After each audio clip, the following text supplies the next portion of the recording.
Midsummer Night's Dream Scherzo, again, has to have an attractive, brilliant bow stroke with enough sparky noise inside of it. And it has to bubble along so it sounds fun, not too dutiful. And when you come to the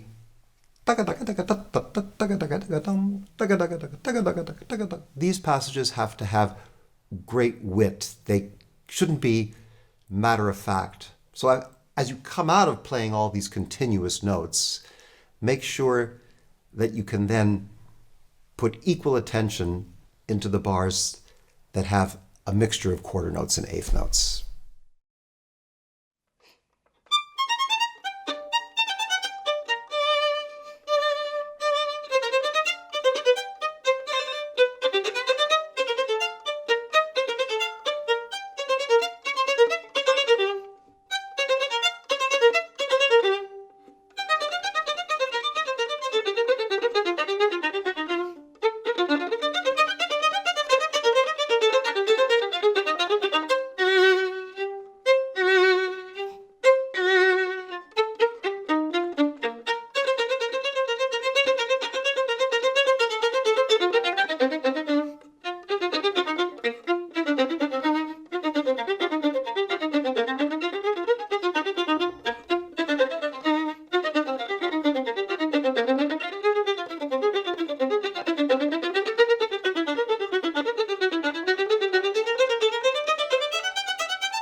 Hello, my name is Bing Wang, and I'm the Associate Concertmaster of the Los Angeles Philharmonic.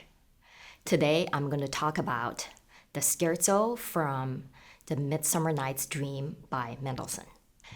Spiccato is really important for orchestral playing, and there are many different kinds of spiccato that we have to incorporate in different pieces and different repertoire and styles.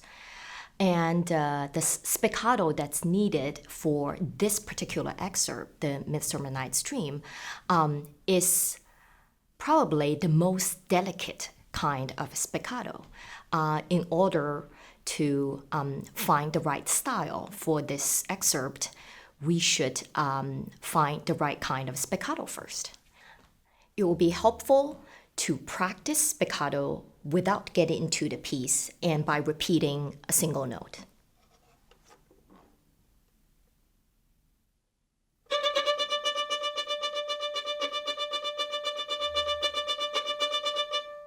I believe it's helpful to practice with a metronome so that you can always achieve the spiccato very metronomically and with excellent rhythm and control.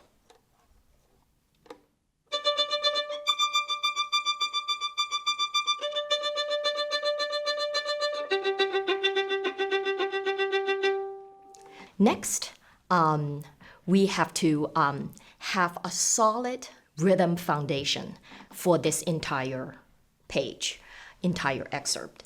Again, I recommend practice with metronome and by subdividing into 3/8. So you will have the metronome click at, let's say, da, da, da, da, da, da, da.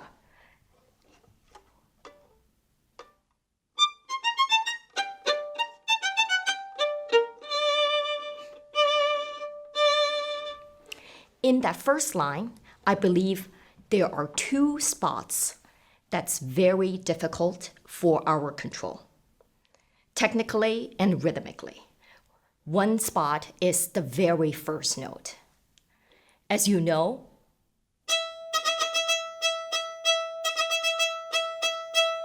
if we don't have the right control of the eighth note, the second note, the first 16th, is going to come too soon.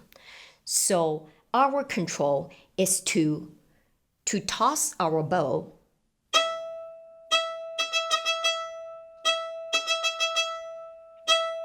with the right amount of weight that's needed in order for the 3/8 to be very even.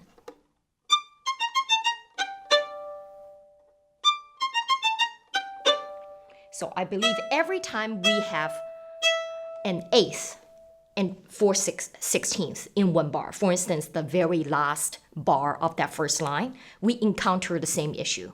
In that bar, that eighth comes on the down bow. But it's the same thing. We have to have enough circulation and rhythm so that the eighth is done very properly. And the other part that I said was very difficult in that first line is how to get off the ties. 1, 2, 3, 1, 2, 3, 1, 2, 3, 1. Very often in the faster playing, we hear these ties are just cut off way too early. So it's essential to think about and to have in the back of your head the basic 3/8 when you play this piece, and that's the crucial foundation of the rhythm.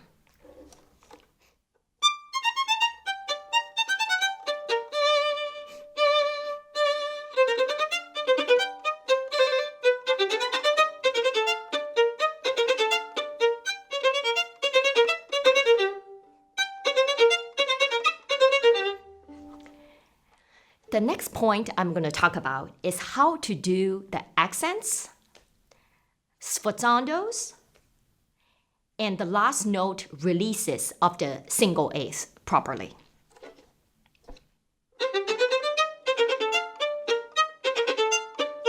So you do the accents by throw down a little bit more weight in your down bows, in your down bow spiccato.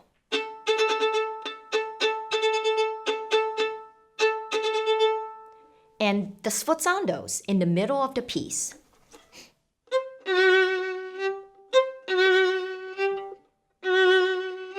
I would say these are not hard sforzandos.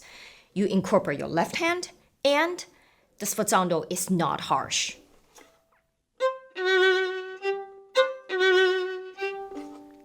And there are many measures where there is a single eighth at the beginning of the measure, which is the end of the phrase. They are not long.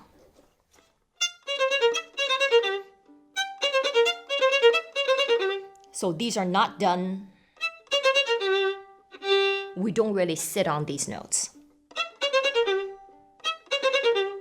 Yeah. It's important when we play this excerpt, you have to know what comes before the violin lines. It's the winds. And how do winds sound?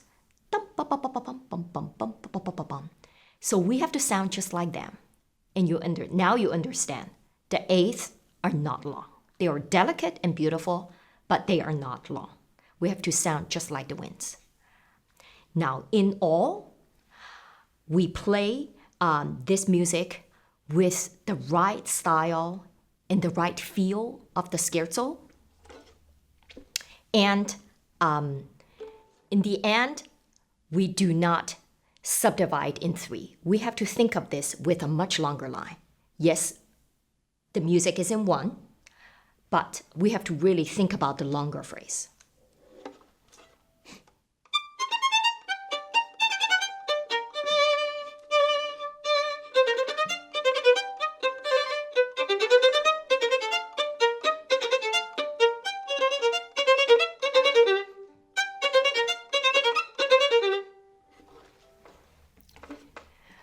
Two more pointers of dynamic and control.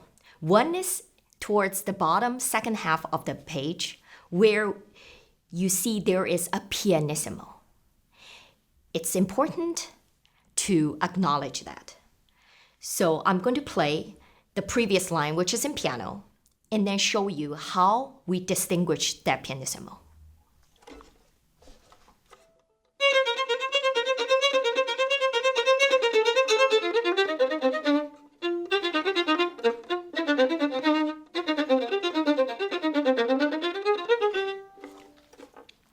You see, we play and achieve the pianissimo by playing spiccato even closer to the string.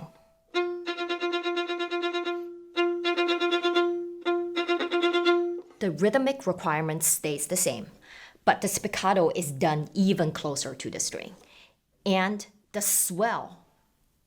Whenever you see their swells between into measures, they are small swells. Make sure you stay in rhythm and do a small swell with small crescendo and dim. And towards the end, the very last line, yes, we do have to make a crescendo, we do have to make a dim, but do not change the tempo, do not change the speed of a spiccato, do not alter the rhythm, and everything has to be done with subtlety.